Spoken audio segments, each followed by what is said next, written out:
नई रिपोर्ट की शुरुआत एक बड़े खुलासे से। एक और घोटाला और घोटाले में केंद्रीय मंत्री का नाम। ताजा मामला चंडीगढ़ से सामने आया है। केंद्रीय संसदीय कार्य और विज्ञान एवं तकनीकी मंत्री पवन बंसल इस बार घेरे में है। बंसल पर बूथ माफियाओं से साठगांठ का आरोप लगा है। आरोप है कि चंडीगढ़ में बंसल ने माफियाओं को दुकान के बूथ अलॉट कराने में मदद की। मामला सामने आने के बाद पंजाब के राज्यपाल शिवराज पाटिल ने जांच के आदेश दिए थे। जांच में चंडीगढ़ के पूर्व एडिशनल कमिश्नर ने स्थानीय सांसद और मंत्री पवन बंसल को दोषी मानते हुए घोटाले की सीबीआई जांच की सिफारिश की है। एडीसी ने अपनी रिपोर्ट में यह साफ साफ लिखा है कि पवन बंसल ने चंडीगढ़ के एडवाइजर प्रदीप मेहरा के जरिए दबाव बनाया।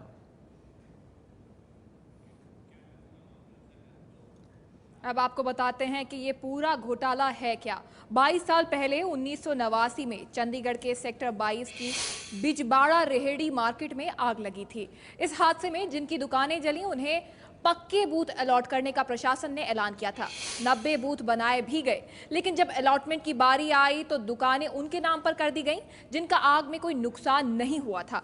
कुछ करोड़पति भी थे जिन्होंने फर्जी हॉकर लाइसेंस बनवा कर दुकानें अपने नाम करवा ली। कुछ लोगों ने जालसाजी से दुकानें हासिल कर दूसरों को बेच भी दी। इस मामले में मंत्री पवन बंसल का नाम तो सामने आ ही रहा है। कुछ पुलिस अफसर भी जांच के घेरे में हैं। ये डीएसपी और इंस्पेक्टर रैंक के वो अफसर हैं जिन्होंने फर्जी पहचान की और असल में जो दुकान के हकदार थे उन्हें उनका हक नहीं मिल पाया। अब एडिशनल डिप्टी कमिश्नर ने घोटाले के पूरे जाल से पर्दा उठाने और दोषियों के खिलाफ कार्रवाई के लिए सीबीआई जांच की सिफारिश की है।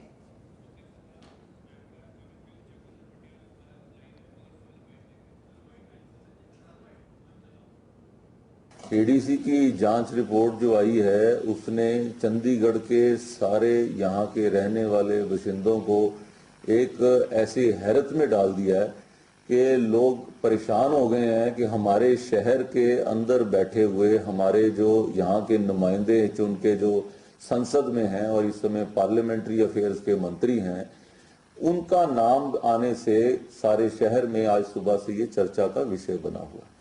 बूथ की अलॉटमेंट के अंतर्गत भी श्री पवन बंसल जी का नाम और उनका जो काउंसलर हैं, उनके जो मीडिया का काम देखते हैं प्रदीप छाबड़ा जी का, उनका नाम इस चीज के अंदर आज सारे समाचार पत्रों में छपा हुआ है।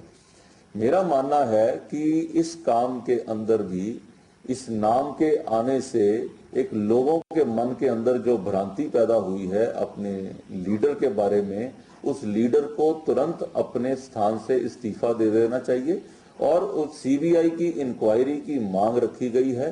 सीबीआई की इंक्वायरी तभी निष्पक्ष रूप से हो सकती है कि जब जो है ये नेता अपनी सीट से त्यागपत्र देते हैं। हमारे साथ मौजूद है स्टार संवाददाता जगविंदर पटियाल। आइए उनसे बात करें। जगविंदर, केंद्रीय मंत्री पवन बंसल की भूमिका के बारे में क्या खुलासा हुआ है इस रिपोर्ट में? देखिए, मुख्य तौर पर जो एडीसी ने 3-4 बातें अपनी रिपोर्ट में हाईलाइट की हैं, उनमें सबसे पहले उन्होंने कहा कि पवन बांसल की बूथ माफिया को प्रोटेक्शन है, साफ साफ लिखा गया है। दूसरा, उन्होंने कहा है कि बांसल ने चंडीगढ़ के एडवाइजर प्रदीप मेहरा को फोन किया था जब ये पूरे इस मामले की तस्दीक कर रहे थे और गवाहों पर जब हमला हुआ था, और एडवाइजर प्रदीप मेहरा ने ये बात उनसे की थी। लेकिन इस दौरान ही उन्हें यह पता लगा कि बांसल इस पूरे मामले की तहकीकात ही नहीं कर रहे हैं फोन पर अपने माध्यम से, बल्कि राजेश्वर पाठक नाम के एक शख्स का, जो कि अवैध तरीके से इसका लॉटी बताया जाता है बूथ का, उसको भी पवन बंसल का संरक्षण है, पवन बंसल की शय है, इसका जिक्र किया गया है। यानी बंसल पर पूरे आरोप ये हैं कि उनकी प्रोटेक्शन बूथ माफिया को मिली हुई है। इसका बार बार जिक्र अपनी रिपोर्ट में एडीसी ने किया है। और दूसरा जो आरोप लगाया है उन्होंने, वो मेयर हैं चंडीगढ़ के, प्रदीप छाबड़ा रह चुके हैं और अभी जो है पवन बंसल के काफी करीबी माने जाते हैं, काउंसिलर भी हैं। प्रदीप छाबड़ा पर यह आरोप है कि वो इस पूरे माफिया के सदस्य हैं। जो 15 लोगों के नाम आगे उन्होंने सदस्य में लिखे हैं, उनमें मेयर के अलावा जो स्टेट ऑफिस के अधिकारी हैं, पूर्व जो है वो कुछ पुलिस ऑफिसर हैं, कुछ मौजूदा 2 डीएसपीज के नाम दिए गए। उन्होंने कहा ये सभी 15 लोगों का एक गैंग है जिन्होंने इस पूरे भू माफिया को संरक्षण दिया, अवैध अलॉटमेंट में मदद की, दस्तावेज जो वेरीफाई करने थे उन्हें सही तरीके से वेरीफाई नहीं किया, जिसके कारण जो लोग हकदार नहीं थे बूथ लेने के वो भी हकदार हो गए।